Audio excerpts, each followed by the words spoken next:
Hi, I'd like to talk to you for a few minutes about fragrance and texture, which are two of our principles of design in floral design.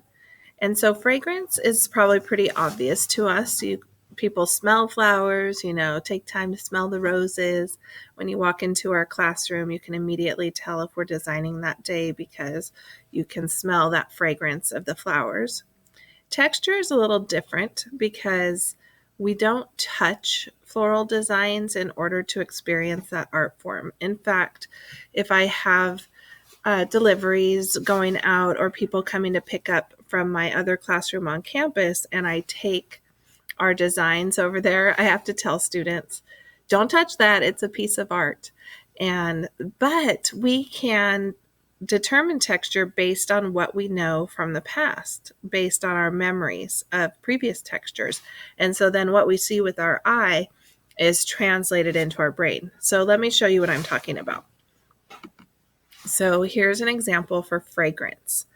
Although you may not have coffee in front of you right now, if you've ever smelled coffee, it's a very memorable fragrance and it might even trigger some things from the past. We use that word trigger a lot now, but it just means to recall some things from the past, like maybe a favorite time that you and your friend had a cup of coffee together or something like that.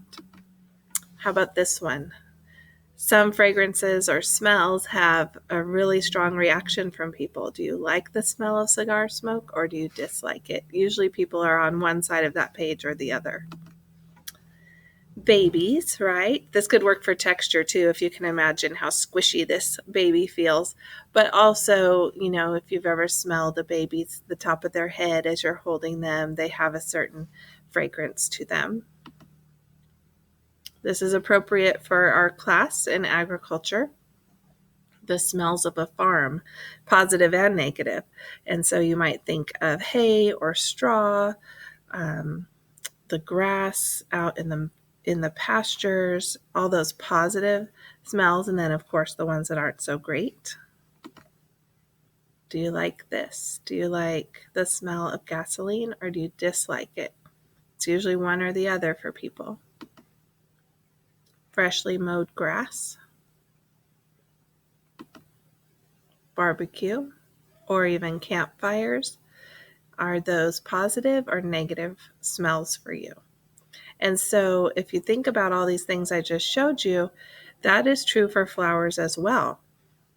We have to be aware of fragrance when we're designing because some flowers bring up very strong memories for people. For example, lilies are one of the ones that you have to be a little bit careful with because they're very fragrant, and there are often lilies used in funeral work.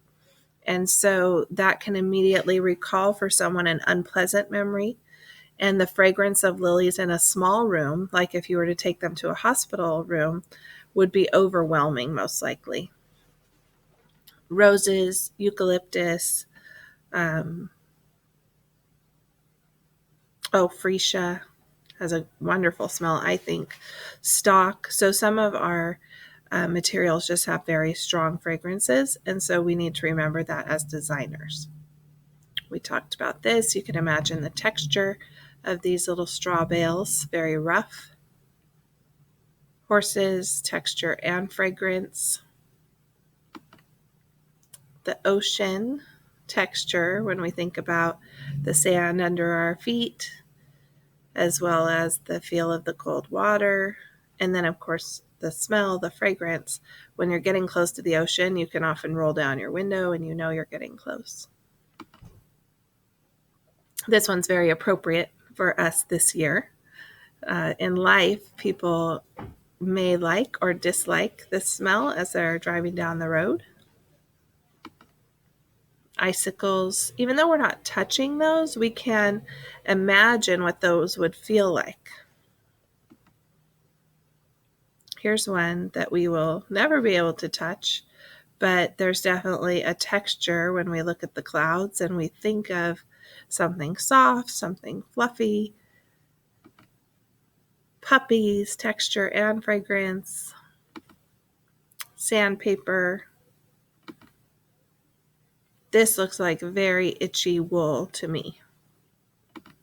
All right, so how does all of this apply to floral design? Well, we talked about fragrance a little bit and just our need to be aware of it and to think about it, that not everything is pleasing to our customers. And it depends on the setting as well. Hi. Sorry, I'm recording.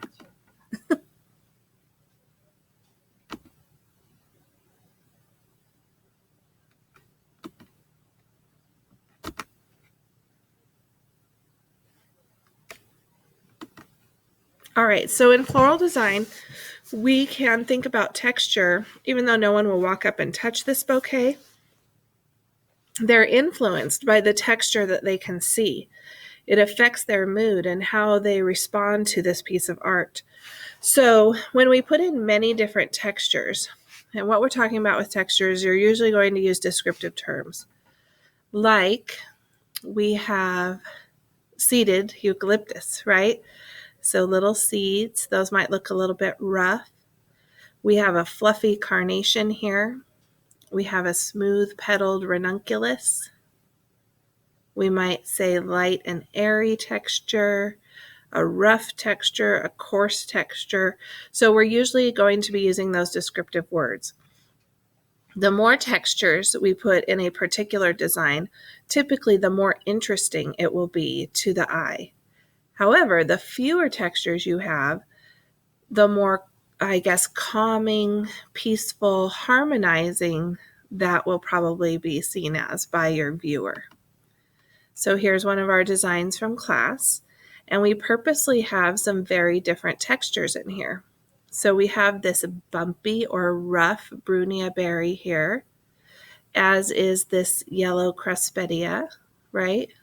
Very rough. And then right next to that, we contrasted with a smooth and elegant, that's not a feeling, but it's the feeling I get from calla lilies. And then here again, we have the smooth petals of a rose, but situated differently than the calla lily. So because this design was only gray and yellow, we wanted to emphasize texture to create that interest. So you could have a monochromatic design where everything is basically in the same color family, but if you change up the texture, you will make that more interesting to the viewer. All right, so this is not one of ours, but I think it's a great example. This is what I was talking about in terms of harmony. There are so many tulips in here in various stages of opening, and they all have that smooth, fluffy texture.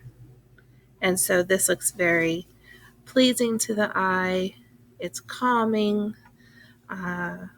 It's peaceful even. That's what texture can invoke in the viewer. I'm just going to show you a few more.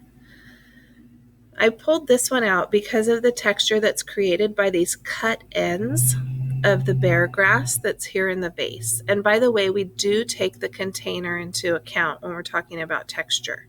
So the smoothness of this glass is part of the overall composition. And that, look at this container. So this container actually got wrapped with leaves. And this is what I was talking about in terms of being monochromatic. So this is obviously all green, but it is interesting to the viewer because it is such a textural design. So many different textures put together. Here we see a contrast between these mini carnations and the eryngium, and even the cedar, the spikiness of the cedar. Here's a monochromatic design that we've made in the past as part of our Fallen Warrior design, and we purposely use many different textures. This is a bridal bouquet, and the bride asked for the forest floor in her hands. They were getting married in a wooded area, and she wanted it to look completely natural. I think we used like 20 different elements in this bouquet. It ended up to be a very expensive bouquet, but the whole point was for it to look like a gathering of natural things with lots of different textures, including feathers. Feathers were important to her. So it's not always a plant material that's going to create that texture for you. I wanted to point out what a different container would look like. See the rust on this one and how that changes. It contrasts with this smooth ceramic. Here's a shoe that's covered with some kind of leaf. I think it's a croton leaf. And then, of course, this is a very textural design on purpose. So just keep in mind when you are choosing flowers for your designs that fragrance can affect your customer in a positive or negative way. We would like to have some idea of where the designs are ending up because of some of those connotations with fragrance. And then keep in mind texture. And are you trying to make things look calm and harmonious? Or are you trying to increase the interest level of your design? And we might do this assignment later on, but not right now. So those are some ideas for texture and fragrance that you should keep in mind as you're designing.